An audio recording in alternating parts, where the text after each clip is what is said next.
Hi, I'm Jan Mathews. If you're receiving this video, that means you're probably a few months down the road from the loss of your loved one. So how are you doing? Let's think about taking inventory. How do you feel like you are doing? How is it going? And you know, when we take inventory, we don't have any judgment. We just take inventory, right? How are you doing emotionally? How are you doing physically? Just how are you doing? You know, now that you're a few months down the road, it's changed a little bit, hasn't it? There's not as much focus on you and on your loss. Have you noticed that in that first month or two, people are asking how you are and they're talking about your loved one, and that begins to fade after the first few months. Now it comes down to the day-to-day life that you have without your loved one. Have you managed to find a new normal of some kind? Have you made some progress? Can you look back and say, you know, I think I'm doing better in this area? What were your expectations? What did you expect of yourself? Do you laugh? Do you cry sometimes? Do you share your sorrow still with others at times? Do you know how to say no sometimes when you maybe still don't feel like doing something? I had a lady in one of my grief groups recently who said, we were talking about being able to share when you're really in a struggle. Her grandson wanted to spend the night, and she was able to tell her grandson, I just really miss your grandpa right now, and so I'm not going to have you stay tonight just because Grandma feels really sad. And he accepted that, and the next week when she came back to our group, she felt very victorious that she had done that because she's teaching her grandson also how to grieve, and that's okay. So it's still good to do that. You will still have those moments. Are you enjoying your life a little bit? And are you maybe feeling a little guilty because you are enjoying your life?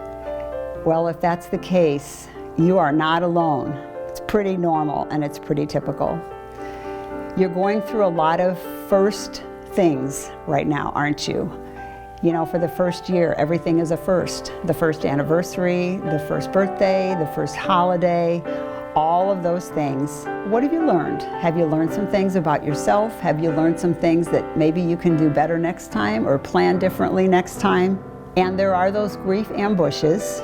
You may remember in some of the videos we've done, we've talked about those ambushes that come out of nowhere. You just don't expect them. You don't see them coming. And they can make you into a mess pretty quickly. My husband recently, his father has been gone for 7 years, and just last week he had a moment of just feeling that grief. It was an ambush. They happen. They do happen. I'm just going to give you a few things that I think maybe can be helpful to you. I hope that you're a little ways down the road on this journey right now. Continue to be with people who knew your loved one, because I'm sure you've noticed people don't talk about your loved one as much. Encourage them to talk about them when they're with you, because that's healing for you. And be around those who enjoyed them. I spoke with a lady recently who lost a son several years ago, and her son was 12. And to this day, she loves to hang around with his friends who knew him because they get to talk about him. And that's just so life-giving for her to talk about him, because other people don't talk about him because they're afraid they'll make her cry or they're uncomfortable. So maintain that system or that group of people that you know that are those safe people for you. I often refer to this as an inner circle. Keep a close inner circle of people who you can just say to them, I'm having a really bad day, or I had a meltdown today, or whatever it is, and they're not going to judge you. They're just going to just be with you. And have you identified when are the hardest times for you? Is it bedtime? Is it when you first get up in the morning? Is it just different things that remind you of that person that's not there? And if you're still struggling in those times, maybe think of a plan. For example, if it's still really hard for you to go to bed at night and be able to sleep, maybe you have a friend or a loved one that you can call at a certain time in the evenings just to talk to them before you go to bed, so that your mind is in a more relaxed place. And let that be a person that will help put your mind in a more relaxed place, not a person that's going to bring you tension. Ask others to talk about your loved one. You can help others around you by letting them know, I want to talk about my loved one. Even if it makes me cry, it's okay, I love to talk about them.